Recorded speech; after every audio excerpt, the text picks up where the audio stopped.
This is actually called the, if we go back to the preferences, go back to general, this is the spring-loaded folders and windows, and you can actually make the delay shorter or longer for when you actually want it to spring open, or if you don't want it to spring open or wait for it to spring open, you can just press the space bar once you've got it hovered across. So for instance, let's leave that as long.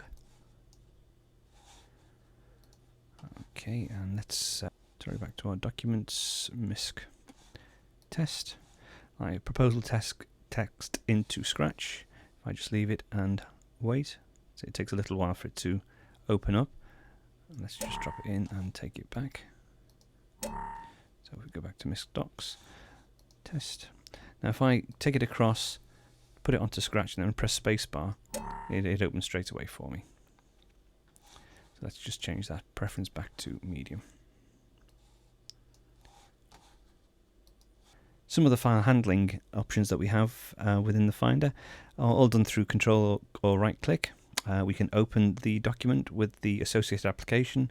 We can open it with some additional applications. One thing as well, when you use open with, if you have an external file, or rather an external drive connected, make sure that doesn't go to sleep, because you'll notice that when you do an open with, it might take several seconds for the this pop-up to appear, and it was a problem I had up until recently, which I managed to get sorted via looking at the Apple support website. So set all your drives not to go to sleep if you don't want any delays with open with. You can use print. Get info is like properties within Explorer, and that will give you the well, in effect, the information about the file. We have here spotlight comments and lots of other information which you can have a look at. We can also move it to the trash, create a copy of it, make an alias, which is sort of like a shortcut to the file. We can zip it up, we can create an archive. We can copy it, so we can paste it somewhere else. We can label it as we looked at before, and there's some automated specific actions that aren't there by default. Actually, these folder actions are something which we'll look at in a later screencast. Some other file handling. If you want to rename, you can click it once and wait, but sometimes that takes a little while to happen. Another thing to do is to use the Enter key, which is on an Apple Mac keyboard. It's the bottom right hand corner key. If you just press that once, you'll actually get the file rename. And there we go. For the column view, the show view options is a bit limited, but again, control click or right click, show view options. Basically, it's a matter of changing the text size, showing or not showing the icons, and also showing or not showing the preview column if you actually don't want a preview of any of the highlighted items that you have within the column view. One last thing to show you about the, well, actually it's not specifically for the column view, this actually is also available in the icon and also in the list view, is control right click and have a look at new burn folder. And this is a special type of folder that's been introduced at Tiger.